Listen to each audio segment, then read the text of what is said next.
Totoo pala kapag may edad ka na, saka mo lang ma-realize ang ganda ng buhay nung bata ka pa. Noon simpleng saya lang sapat na.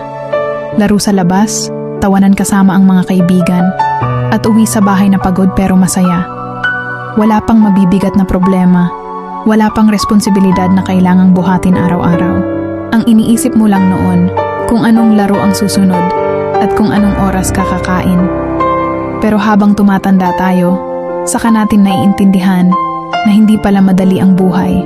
May mga pangarap kang kailangan ipaglaban, may pamilya kang gustong bigyan ng magandang kinabukasan.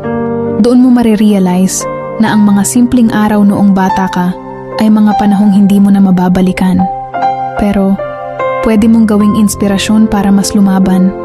Kaya kung pagod ka man ngayon, tandaan mo lang, minsan kang naging batang puno ng pangarap.